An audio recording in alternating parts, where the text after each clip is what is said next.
سلام دوستان گل، امیدوارم که حالتون خوب باشه. اما البته اگه الان هوادار بارسا باشی مطمئنم که حال زیاد خوب نیست با توجه به نتیجه‌ای که دیشب تو بازی لیگ قهرمانان به دست اومد و شکست تلخ 3-0 مقابل چلسی. شاید یکم حالتون رو خراب کرده باشه.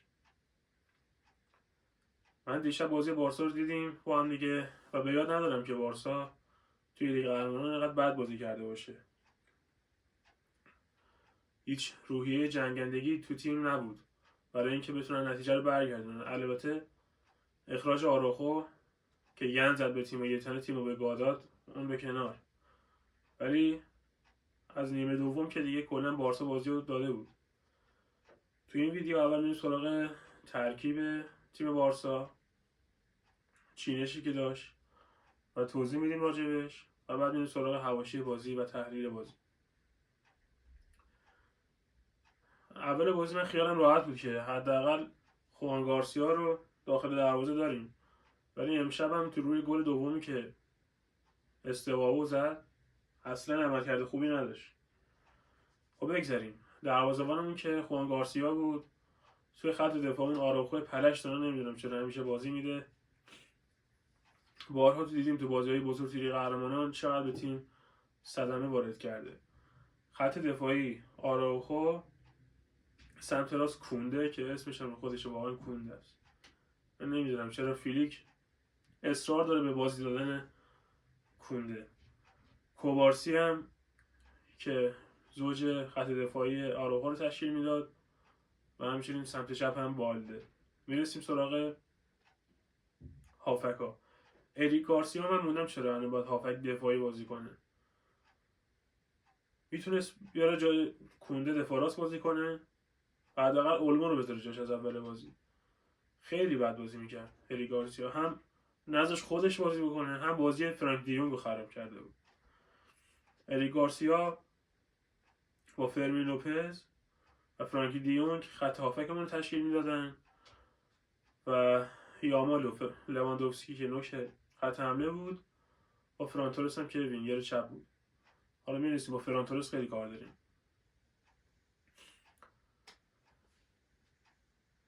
شروع بازی تقریبا متعادل پیش میرفت تا جایی که اون فرانتورس تک به تک محض یه جوری دروازه خالی بود زد اوت راحت.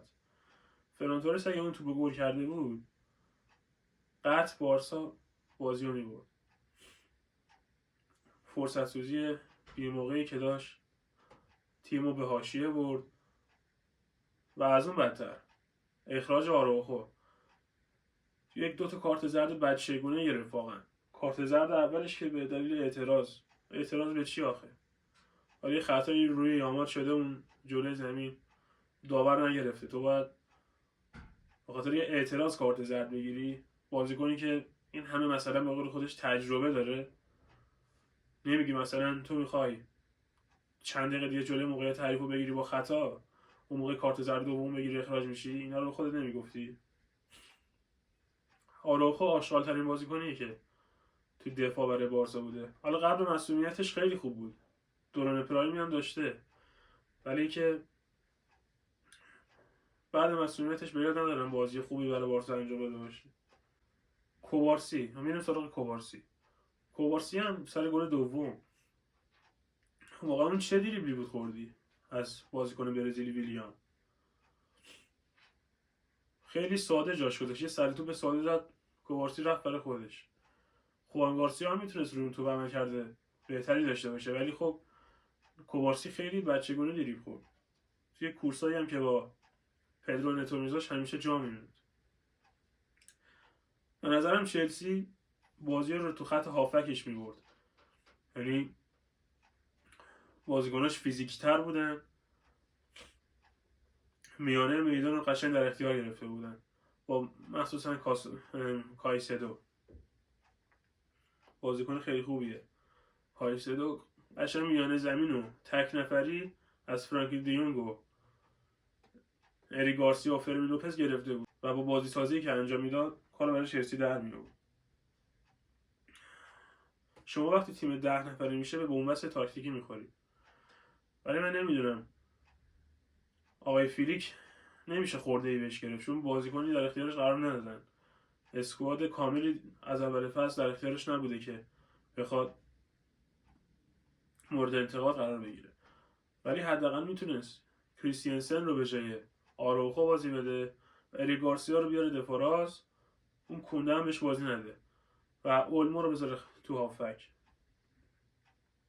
کریستینسن که خودش چند سال تو چلسی بوده، سابقه بازی تو استنفورد بریج داشته و با اون جو آشنا بوده. از اون ور رشفورد توی انگلیس 10 سال مقابل چلسی بازی کرده توی زمین استنفورد بریج و به اون جو آشنا بوده، خودش رو خیس نمی‌کرده توی استادیوم با اون جو ورزشگاه. از یامان هم که نمیشه انتظار داشت تنهایی بخواد کاری انجام بده. در نهایت بتونه 2 تا دریبل بزنه، 2 تا پاس بده. وقتی فران تورس اون توپ تک به تک رو گل نمی‌کنه، خورده به مربی نمیشه گرفت. به نظرم فیلیک تقصیرکار نیست، ولی میتونست ارنج بهتری داشته باشه. این 2 تا تغییری که گفتم، مثلا کریستینسن بیاد دفاع، رشفورد از اول به جای فران تورس بازی کنه، یامان هم که وینگر راست، لواندوفسکی هم که مهاجم. این به نظرم بهترین ترکیبی بود که میتونست اتخاذ کنه و نیمه دومم رافیو بیاره تو با دوندگی که داره، بتونه خط دفاع رو تحت فشار قرار بده و با پرس از بالا ما بتونیم به بازی برگردیم. همه این برنامه‌ها در صورتی بود که آراوخو اخراج نمی‌شد و تیمو 10 نفره نمی‌کرد. متأسفانه به بنبست تاکتیکی خوردیم دیگه. خیلی بد موقع اخراج شد. 70 دقیقه ما 10 نفره داشتیم بازی می‌کردیم. هر تیمی باشه کم میاره. ولی قبل از اینکه اخراج بده آراوخو، من 100 یقین داشتم که با بازی کامبک میزنیم، ولی متاسفانه نشد. یه گله‌ای هم دارن از آقای رافینیا که آخر بازی میره سراغ ویلیام گلزن چلسی و اونو بغل میکنه، باش خوشوبش میکنه. چون برزیلیان دلیل نمیشه که تیم رقیب تو بری باش خوشوبش کنی و هوادارا رو اعصابش خورد کنی. ولی خب رافینیا خیلی متاثر به بارسا، این تو شکی نیست. توی 30 دقیقه هم که بازی کرد، مدام با پرسی که میکرد نشون میداد که اون بارسا، اون رافینیایی که فصل قبل تو بارسا بود داره احیا میشه. ولی دلیل نداره که آخر بازی بری خوشوبش کنی با استاو ویلیام که داغ دل هواداری بارسا رو تازه کنه. ما این فصل فکر نکنیم مدعی قهرمانی لیگ اروپا باشیم، لیگ قهرمانان باشیم، ولی خب نباید ناامید باشیم. پارسال تو همین شرایط پاریس سن ژرمن توی پلی آف تیم 15 اومد بالا با قهرمان شد. این دلیل نمیشه که اگه ما جزو 8 تیم نباشیم حذف میشیم و دیگه امیدی به لیگ قهرمانان نداشته باشیم. توی لالیگا هم الان ما شرایط خوبی داریم، با اینکه اسکواد کاملی نداریم. فقط یک امتیاز با رئال فرق، تفاضل گل هم که بهتر از رئاله. یعنی اگه امتیازمون مساوی بشه، یعنی کلاسیکو برگشتن ببریم، شاید لالیگا رو بتونیم به دست بیاریم. اهداف بارسا برای این فصل به نظرم حفظ کردن لالیگا باشه، یعنی لالیگا رو ببره حداقل. برای من خیلی قابل قبوله با این اسکواد فعلی که تیم داره. بردن لالیگا واقعا راضی کننده میتونه باشه.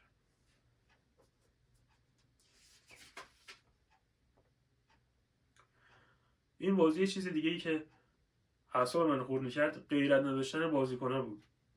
یعنی درسته تیم 10 نفره شده و انگیزه تیم کم میشه، ولی خب شما باید غیرتتو بذاری، باید دنبال تو بدوی.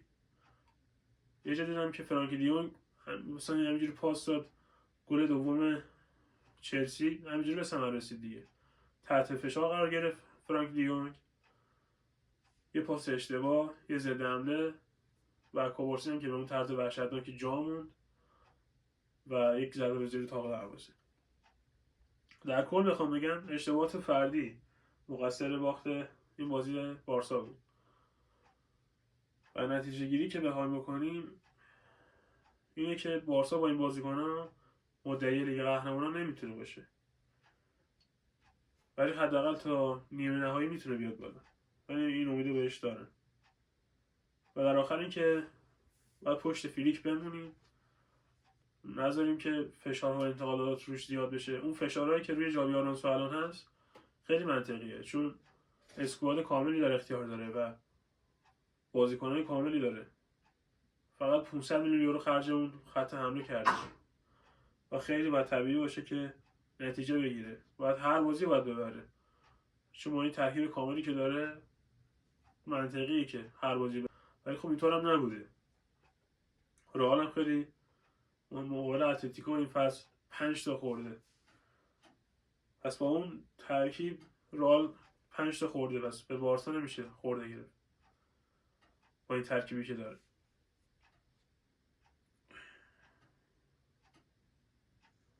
امیدوارم بازی بهتر بشه برای بارسا و اینکه ناامید نباشید. هنوز خیلی 3 تا بازی دیگه آسون رو داریم دیگه. ما روی 9 امتیاز این 3 بازی باید حساب ویژه باز کنیم، پلن بی نباید داشته باشیم، بعد 9 امتیاز رو بگیریم. بازی با اسلاویا پراگ و این 2 تا دیگه تیم دیگه رو یادم نیست، ولی در سطحی نیستن که مشکلی برای بارسا ایجاد کنن و 9 امتیاز این بازی رو راحت میشه گرفت. و الان که بارسا توی جدول لیگ قهرمانان 7 امتیاز داره، اون 9 امتیاز رو بگیره میشه 16 امتیاز. فصل قبل 3 تیمی که 7م و 8م و 6م و 7م و 8م شدن به ترتیب 15 و 16 و 17 امتیاز داشتن دیگه، این فکر کنم اشتباه نکنم.